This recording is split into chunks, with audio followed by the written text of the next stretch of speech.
With Mike Vrabel now off the list, I think that leaves two favorites for the New Orleans Saints head coaching position. We got all of that and a little bit of lagniappe for you on today's episode of Locked On Saints.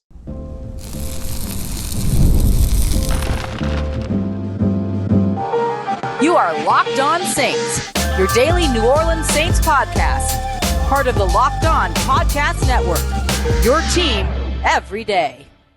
What is good, Who Dat Nation and Who Dat family? I am your host, your friend Ross Jackson, New Orleans native, your New Orleans Saints expert and credentialed member of the media, covering those New Orleans Saints as a Saints beat writer over at LouisianaSports.net and Saints analyst with WWL TV. And on today's episode of Locked On Saints, I'm going to tell you why the New Orleans Saints still have a pass rushing problem, why Tyler Warren at number 9 might not be something that I would do, but certainly could be something that the New Orleans Saints do in this year's NFL draft. And to kick us all off, Mike Vrabel is off the market, and to me, right now, that leaves two favorites for the New Orleans Saints head coaching position. We got all that and much more for you on today's episode. We thank you very much, whether it's your first time or your next time, for making us your first listen and for being it every day or here on the show, which is a proud part of the Locked On Podcast Network, your team every day. Today's episode brought to you by our friends over at FanDuel, where you can make every moment more. Get $200 in bonus bets by placing your first $5 bet. Just head over to FanDuel.com today to get started. The New Orleans Saints did have Mike Vrabel, former Tennessee Titans head coach, on their radar when it came to their open head coaching position, but he is now, very unsurprisingly, taken the gig as the New England Patriots' next head coach, meaning that he is now off the list for the New Orleans Saints. And that leaves, in my opinion, a pair of favorites. Aaron Glenn, the defensive coordinator from the Detroit Lions. And then my second that I'm looking at, and I'm watching very closely, is Joe Brady, the offensive coordinator from the Buffalo Bills. Everything that I've been hearing behind the scenes when it comes to Joe Brady and the New Orleans Saints is that the Saints really, really like what he's done, what he's grown into. They like the fact that he's familiar to them, but I wager to say that they also like the fact that he would be bringing a lot of change along with them. And that's something that I do think that they are still invested in, though they would like to probably find somebody that they're comfortable with and all those other things, which could lead them to somebody that they're familiar with, like an Aaron Glenn. I do still think that they understand that change is absolutely necessary for this team. And those two candidates, I think, are the ones that provide the nice blend of both things. A little bit of familiarity, or in Aaron Glenn's case, a lot of familiarity, but a lot of change that would come with those guys as well. So when we look at those two candidates, how quickly can the New Orleans Saints end up kind of getting things rolling with both of them? Well, they've already gotten their interview done with Aaron Glenn. They were able to do that this past weekend. Now they have to wait until after Aaron Glenn is potentially out of the playoffs or the break in between the conference round and the Super Bowl in order to actually be able to bring him in, do an in-person interview, all these other things. As for Joe Brady, they have not been able to interview him yet, but that's not out of the ordinary. No team has interviewed Joe Brady. No team has interviewed Todd Monken. No team has interviewed Cliff Kingsbury, Kellen Moore, some of these guys that are on the Saints list. Todd Monken's not on the Saints list. He should have been or should become somebody that goes on the Saints list, in my opinion. I still think their list is a little slim, but we'll see if they continue to add.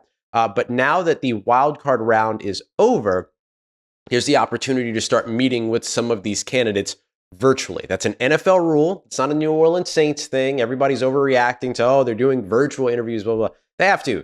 There's no choice with these guys that are still employed. You got to do virtual interviews. Sorry, but that's just simply the way that it is. I don't like what the NFL has done in terms of extending the coaching search and the way that they've kind of messed with it based on the new playoff schedule and all these other things. If you're going to go through this much trouble, just don't let anybody interview while they're in the playoffs, period, right? Like, let the people that are in the playoffs focus on being in the playoffs and then handle being hired as head coaches after that. You're either winning or you're getting a job. That's not a bad situation to be in. But anyway, I digress. The Saints can begin interviewing Joe Brady tomorrow, virtually. Now, the reason why it's tomorrow is because you have to wait 3 days after the wild card game is done. So Joe Brady and the Buffalo Bills won 31-7 up against the Denver Broncos on Saturday in their wild card game. So that means Saturday, Sunday, Monday, Tuesday is the next day, or the first day where he's actually eligible to begin interviews. So we'll see when Joe Brady is going to interview with the New Orleans Saints, but the expectation is this weekend. Nick Underhill over at New Orleans Football confirming that as well. And so, or rather this week, excuse me. So expect to hear Joe Brady's name this week. Expect to hear Cliff Kingsbury's name this week. Ian Rappaport over at NFL Network already kind of alluding to that it's going to be a quote unquote busy week for Cliff Kingsbury, who's expected to interview with the Saints and the Chicago Bears as well. And I wouldn't be surprised to hear Philadelphia Eagles offensive coordinator Kellen Moore's name in there as well, as the Saints have already requested to interview him. They finished up their game on Sunday. So Kingsbury and Moore can begin interviews on Wednesday. Brady can begin his virtual interview tomorrow. I think that Brady and Glenn are the two favorites left here. And I think that Brady is somebody in particular to watch. I still think that Glenn, and I've said this for a few weeks now, I still think that Glenn's going to be really tempted by that New York Jets job. And I think the Jets are going to do everything they can to get him. They've got a lot of capital. They have a lot of cachet when it comes to the New York Jets name, all those other things. Aaron Glenn was drafted by that team and a former player there. They have strong pieces over on their defense, including strong corners as well. You think about like Sauce Gardner and stuff like that. I just think that like that's going to be really tempting for Aaron, depending upon what happens with the other Aaron Rodgers. I think that's maybe the one potential sticking point when it comes to that New York Jets job, is having to deal with the Aaron Rodgers factor of it all. But for New Orleans, if Aaron Glenn does indeed choose the New York Jets, it doesn't put them in a massive bout of desperation, because I think they've got another guy that they're really interested in here in Joe Brady. And look, Joe Brady gets kind of the bets hedged around him a little bit because, oh, well, he's got Josh Allen. But there were offensive coordinators before Joe Brady that also had Josh Allen. There were offensive coordinators before Joe Brady that had Josh Allen and Stephon Diggs. And look at what Joe Brady's doing with Josh Allen and with that run game. I mean, James Cook has been awesome and everything. And he's had moments where he's flashed throughout, previous seasons and things like that. Don't get me wrong, but Joe Brady's really, really brought him out of his shell. And I think that's what you want as an NFL team. You want that combination of dynamic quarterback as well as really supportive and really game-breaking run game. Like, you want to have both of those things. I shouldn't say game-breaking. I should say more like game-controlling, game-managing run game, right? It's where you can kind of take control of a game, chew away some of the clock, but also have these big breakaway runs that feel like backbreakers for opposing defenses and all that.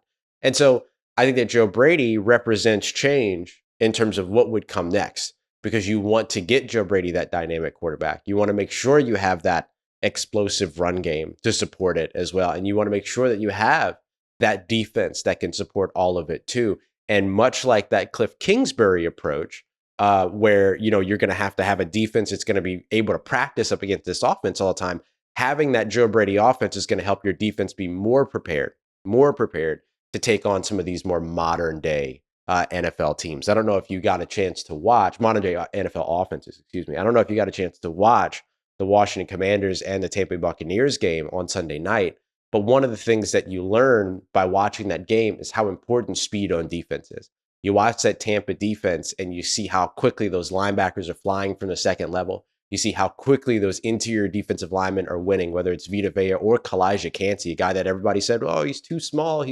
Look at the plays that he made or almost made, unfortunately for him, throughout the evening. Fortunately for us, because we love seeing Jaden Daniels succeed. But man, I just think that when you look at where the Saints list is now, they're still in a really good place. And there's not a lot of competition when it comes to a guy like Joe Brady, not a lot of competition when it comes to a guy like Cliff Kingsbury, potentially depending upon where Ben Johnson goes. And so it could be really interesting to see if the Saints will be able to land maybe still one of their top couple of guys in Aaron Glenn or Joe Brady, or of course, if new contenders end up entering the chat at some point here over the course of the next week, which is certainly also possible. Coming up next, I want to get to a little bit of a quick mock draft Monday for you. The New Orleans Saints could do something that I wouldn't do, which is draft a tight end in the first round, and I don't think anybody would hold it against them. We got all of that and much more coming up for you as we continue on with today's episode of Locked On Saints, part of Locked On Podcast Network, your team every day. Today's episode of Locked On Saints is brought to you by friends over at LinkedIn Jobs. LinkedIn Jobs, the greatest place to go when it comes to hiring for your small business in particular. We all know that when it comes down to this 2025 year, it all comes down to how you hire, right? And we all know that good hires come from really good insight. And that is where LinkedIn comes in, because they're going to give you access to some of the strongest hiring data available that you're not going to be able to get anywhere else. 72% of small businesses say that LinkedIn has helped them find high quality candidates, not just warm bodies, not just folks with some training degrees here and there and whatever, high quality candidates who you actually want to talk to and potentially hire. They will help you and connect you with the best candidates available. So hire smarter this year and find your next great hire over at LinkedIn. Post your job for free at linkedin.com/LockedOnNFL. That's linkedin.com/LockedOnNFL to post your job for free. Terms and conditions apply. Today's episode of Locked On Saints brought to you by our friends over at Prize Picks, the easiest and most fun way to play daily fantasy sports. At Prize Picks, it's simple. You pick more or less on player stats, like total passing yards or rushing touchdowns, and that's it. You get those right, and you can win up to 1,000 times your money. It's not you versus a bunch of mystery lineups. It's not you having to worry about waiver wires and injuries and bad trade requests and all that other stuff. Over 10 million members over at Prize Picks. Goes to show you just how much people love it, and over billions in winnings as well. It's clear that people are loving this platform, and you will too. You can take a look at different things. You can look at like Jared Goff, more or less than 230 passing yards. I like the more there going up against Washington. You got Saquon Barkley, more or less than 1 touchdown. Always taking the more on Saquon. That's it. That's all you got to do. There's a special offer for our Locked On NFL listeners. Download the Prize Picks app today and use the promo code Locked On NFL. You're going to get $50 instantly when you play your first $5 lineup. Prize Picks, run your game. All right, family. One more piece of news here before we get to our quick mock draft Monday. 4 rounds that I just want to quickly run through with you.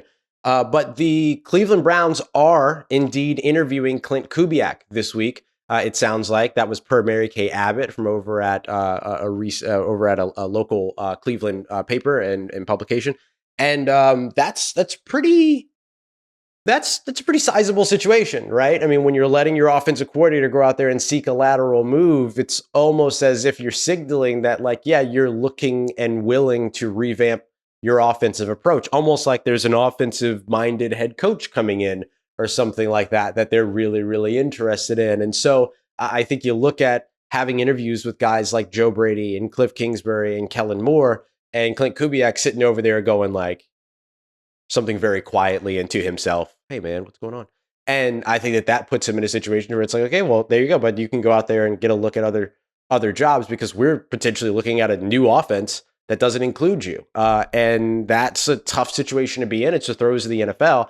But it further supports the situation that perhaps one of the New Orleans Saints' top candidates isn't just Aaron Glenn, but one of these offensive guys as well. And Joe Brady is the name that continuously sticks out. So a developing thing to continue to watch there, as Clint Kubiak has begun to be approved by the team to go and do some of those lateral move interviews. So something to watch there. That is a significant development in the New Orleans Saints head coaching search. All right, let's take a look real quick at our mock draft Monday here. I got a lot of things that I want to get to, but I did not want to miss out on mock draft Monday. I did something that I typically don't do, which is draft a tight end in the first round, because look, just because I wouldn't do it doesn't mean that the New Orleans Saints wouldn't do it. And so the only first round worthy tight end by most people's metrics is Tyler Warren. I think Harold Fannin Jr. is the better tight end out of Bowling Green. He's going as more of like a 3rd round prospect, everything like that. But people are enthralled with what it is that enraptured with what it is that Tyler Warren brings. He's got, I'm just going to say it because everybody else is going to, he's going to get a lot of those, oh, look, he's a Taysom Hill type. He can run and he can pass and he can, he can throw a football and he can catch and all these other things.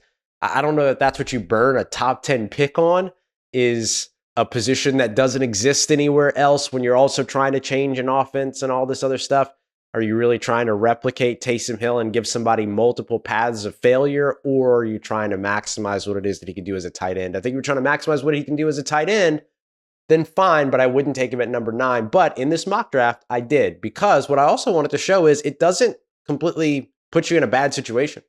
At pick number 40, I was able to turn around and draft Savion Williams, the wide receiver and slash running back really out of TCU. So really a couple of versatile pieces over on the offensive side of the football here. Savion Williams, somebody that ran over 50 times last year for over 320 rushing yards and 6 rushing touchdowns at 6'4", 220 plus pounds, while also being able to go out there and catch 85% of his contested catch opportunities, has a 73% contested catch rate over the course of his career, caught for another 6 touchdowns and 611 yards this past year. He's 6'5", 220, is going to run like in the 4.4, 4.5 range. Like that's really, really good. And so while we're all excited about Teteroa and McMillan, not a bad consolation prize if you wait into the second round to dip into wide receiver here with a guy like Savion Williams out of TCU. Highly recommend that you go and check him out. At pick number, in the third round, pick number 71, my apologies. I went with Tyler Barron, the edge rusher out of Miami. A little bit of a blend, right? 6'5", 260 pounds. You get good size, but you also get bend ability to be able to win around the edge, win with speed, all that. 18.9% pass rush win rate, which is solid, but also has a 9% run stop rate. So he fares well both against the run and against the pass. Remember, we need to keep this New Orleans Saints team developing when it comes to their defensive line from the standpoint of getting better against the run just as much as we need to help them out against or as pass rushers. And we're going to dive into some of the pass rush situation for New Orleans here in a little bit because they desperately need help when it comes to that. At pick 90 in the third round, I went to JJ Pegasus, or Peguis. I don't know how to pronounce his name. I forgot to look it up. I'm sorry. That's my fault. I rarely ever do that, but I'm just going to keep rolling here. But JJ coming out of Ole Miss, big-bodied guy, 6'2", 325 pounds, so he can clog up the middle of a defense. Great run stop rate, but also gets involved in the pass rush as well with multiple sacks over the course of the last 3 years. 23 hurries last year as well, 19 the year before that, and just consistently making plays in the backfield, blowing up some of the run, plays a little bit of that A gap to B gap, mostly the B gap. So he's a little bit more of that kind of between the center and guard, between the guard and tackle, trying to, create and generate that pass rush up the middle, but also able to win there when it comes to the run game. So it could be somebody that you take off the field or somebody that you put on the field and run downs and then have Brian Brzee come off as he continues to develop up against the run. But I think that a guy like JJ helps the New Orleans Saints big time in the middle of that defense. And I think another player that would help the Saints in the middle of their defense, a little bit of an underrated need for New Orleans is linebacker.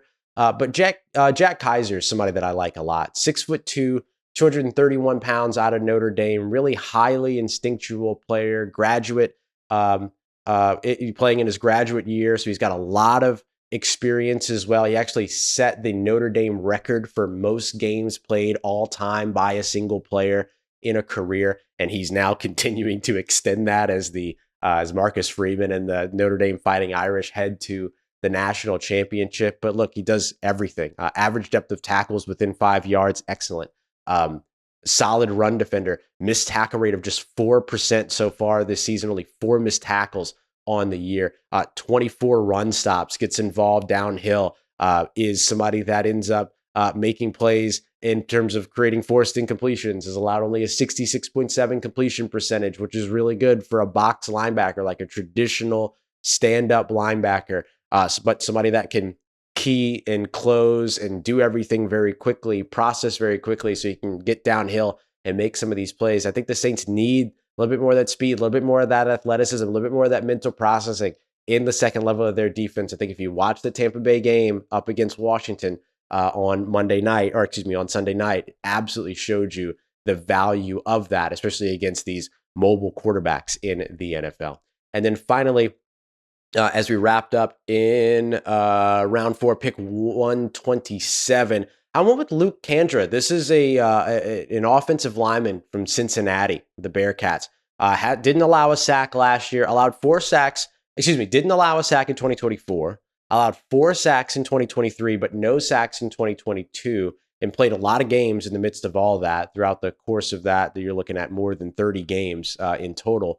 And played extremely well. Played a lot at right guard, has played some at left guard, but I think you can move him over to left guard. I think that's a position that I'm looking to address here. If I haven't been able to do it in free agency, I will say that the interior offensive line class in free agency is awesome. So you should be able to address left guard in free agency as opposed to doing it in the draft, but doesn't hurt to circle back around it to the draft either. Good zone blocker, good run blocker, outstanding pass blocker as well in terms of his ability to protect. Allowed only 6 hurries this season for Cincinnati. So really nice stuff there from Luke Kandra. So that's my quick 4-round mock draft. But the thing that I really wanted to highlight was like, look, you can do the thing that I say all the time, don't do, which is draft tight ends when you're a team that has a lot of needs, because this draft is deep enough. It's not super top heavy, but this draft is deep enough at certain positions that you can take a shot like that in the first round and then still build out a really solid core of players within the first 4 rounds. So that's what we're looking at here for our Mock Draft Monday. Let me know what you think. Coming up next, let's focus in on the New Orleans Saints pass rush, because I think that what we've learned is that not all pressures are created equal. Let's get to that next as we continue on with today's episode of Locked On Saints, part of Locked On Podcast Network, your team every day. Today's episode of Locked On Saints is brought to you by our friends over at FanDuel, where you can make every moment more. From all the big upsets to the game-winning drives, the NFL playoffs are simply better with FanDuel. And especially right now, new customers can bet $5, and then you'll get $200 in bonus bets guaranteed. That's $200 in bonus bets, win or lose. Then all you got to do is grab the FanDuel Sportsbook app, and it's got everything that you need, from live bets to same game parlays and so much more. Tonight, the Minnesota Vikings, 2.5-point favorites in a bit of a neutral site game up against the Los Angeles Rams. Definitely one that you can get in on. Same game parlays that deal with that. Justin Jefferson receiving yards, might want to take the over on that, and much more. Just visit FanDuel.com today to get started with $200 in bonus bets guaranteed. You put that first $5 bet down. That's FanDuel.com. Make this playoff season even more unforgettable with FanDuel, an official sportsbook partner of the NFL.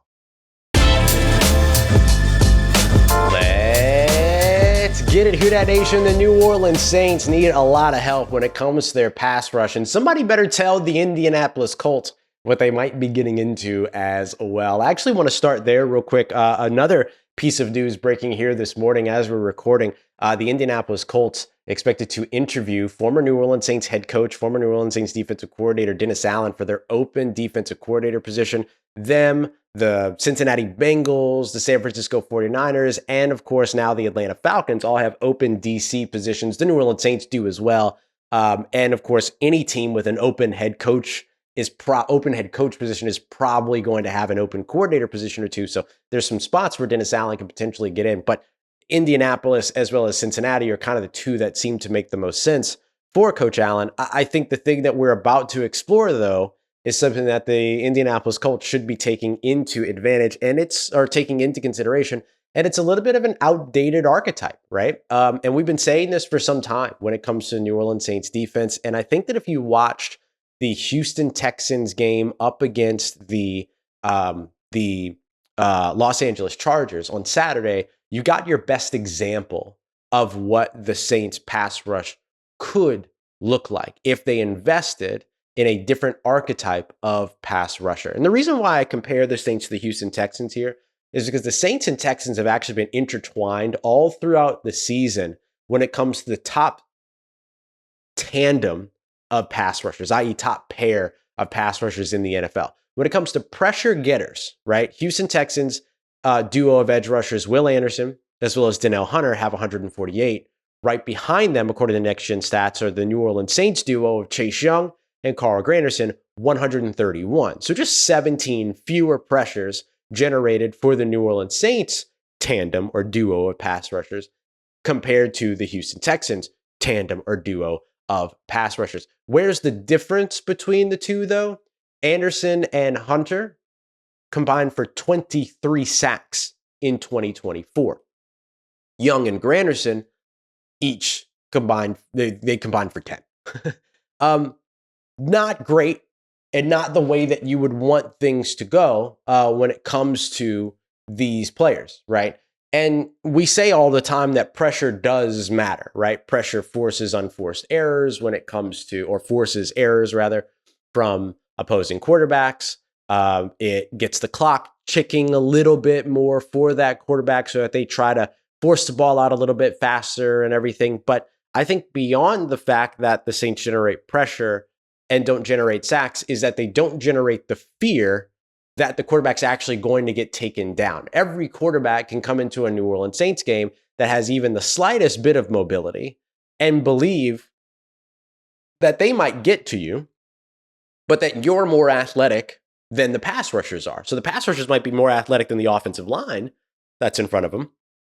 But the issue is that the Saints have not been able to field the athletic enough pass rushers to deal with the quarterbacks that are more athletic than the pass rusher. And so that has become a big part. So while the Saints duo of Young and Granderson ticked up the Saints pressures in 2024, no doubt about that. The Saints went from being a bottom pressure team to a middle of the pack pressure team, thanks to those two guys basically alone. It wasn't enough to actually have an impact on opposing quarterbacks in terms of actually affecting that quarterback. Now, when you're getting 23 sacks across two players and you're getting sacks on, at such a high rate, then you're going to end up having a long-lasting impact on that quarterback from the first quarter to the fourth quarter. The Saints have not done that anywhere close to reliably. And that's not just in 2024. That's been for quite some time. I mean, we've been talking about this forever. It's one of the reasons why we were saying that, they should use Zach Bond as more of a pass rusher. Well, that never happened. And then now look at what Zach Bond's doing, right? He's an all-pro. He's out there balling at the playoff team with the Philadelphia Eagles and everything, getting interceptions for Philadelphia and everything like that. Why? Because he's being played in a system that actually utilizes him the way that he should be utilized. And I think that this is something that the Saints have got to address this offseason. It's not just about rebuilding their defensive line and retooling their defensive line. They need to change the way that they think fundamentally about building an NFL defensive line in today's game. It's outdated, what it is that they like to do, right? It's anachronistic. It doesn't work in terms of what you need for today's NFL. Watch these quarterbacks in the playoffs. Justin Herbert has escapability. Jaden Daniels, escapability. Baker Mayfield, escapability. Heck, just look within the division. Michael Penix, Bryce Young, Baker Mayfield. Everybody has escapability. Everybody has athleticism. Just look at the division. Just look at the division. You even got to look at the rest of the NFL, the playoffs, all that other stuff. Just start at home. Look at the division. Can the New Orleans Saints finally get out of their own way when it comes to rebuilding their defense and rebuilding their defensive line? I think they need help at linebacker as well. And they have talent, top-end talent when it comes to Demario Davis. But let's face it, unless this team is running Dennis Allen's system, then the linebackers don't fit anything other than that system. And so if you're going to change something, you're probably going to have to change stuff around at linebacker as well. Demario Davis, of course, being the example because he's experienced enough. He's scheme versatile. He can do a little bit of everything. He's a quick processor, so he'll be fine. But I think you need to find out, is Pete Werner better represented in a different system as well? And can you implement that system before he goes out and finds that system somewhere else and he starts balling out somewhere else, right?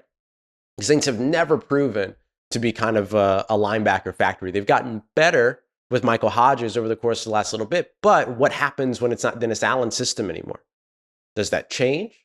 Because remember, Michael Hodges was under Mike Nolan here in New Orleans. And so you're talking about a lot of holdover from Dennis Allen when it comes to that, right? Dennis Allen worked with Mike Nolan. Mike Nolan worked with Michael Hodges. Mike Nolan left. Michael Hodges moved up. Michael Hodges worked with Dennis Allen. It's been the one system the entire time. So how much better can they be in a different system that doesn't have some of these outdated principles? And maybe that's something that the Indianapolis Colts need to look at as well and say, okay, what are you willing to update? But I think that this is something that the Saints absolutely need to do. They need the smaller, speedier, more athletic, win with bend type edge rushers. They need the powerful run-stopping defensive tackles. They need the quick processing, speedy sideline to sideline linebackers. You have to have that in today's NFL. You have to have it in today's NFL. And so this is an opportunity here Because remember, not only are the Saints looking for a head coach, they're going to be looking for a defensive coordinator as well. Make no mistake about it. It's not going to be Joe Woods going into 2025. If it is, I can't imagine what the response to that's going to be, or how they try to sell that one. But I don't think that's going to be the case. And so I'm really interested to see and really intrigued to see how it is that this team addresses its defense over the course of the offseason. I think it's a bit of an underplayed narrative so far. I think it's going to be a very busy offseason for that side of the football. But it's going to be interesting to see how it goes. But pass rush, it's got to be one of the first places where it starts, along with, of course, bolstering the run defense and all those other things. But man, just looking at these numbers, like this was pretty eye-opening to find and to see the other night. Like that's pretty massive a discrepancy in terms of like, yeah, you're getting all this pressure. That's great. But if you're not actually impacting the quarterback, it goes for naught. It goes for naught. So this is something that we're looking to see if the New Orleans Saints will continue to adjust. And if maybe finally the more athletic speed pass rusher has a future here in New Orleans. All right, y'all, we appreciate you. Coming up in tomorrow's episode, I believe we're going to have Spoken Mickey Loomis by tomorrow's show. So I'll make sure that I have some stuff for you on all of that. And then just continue to keep up with everything with the coaching search. It's a busy season here, so we appreciate you very much for being here. And thanks for allowing me the weekend to rest and recover a little bit after the season. But we're right back at it here as we continue on Locked On Saints, here with you every single day. Don't forget to subscribe, to follow, all that. And of course, you can join the Insider program as well for some early information too. We're about to ramp that back up and get everything going, film studies, all that kind of stuff. So make sure you go and check that out. You can join that in the description, or you can simply text Who Dat to 504-285-7473. Appreciate you very much, as always, for making us a part of your day, part of your routine, for saying yes to me on the show. If you see me, please say hi. And if you need anything else or on your New Orleans Saints in between these episodes, make sure you follow me on your favorite social media at Ross Jackson, NOLA. Hit me up. Let me know how the family's doing. Let me know how you're living. Let me know how you're momming them. And trust Who Dat Nation. I'll holla at you.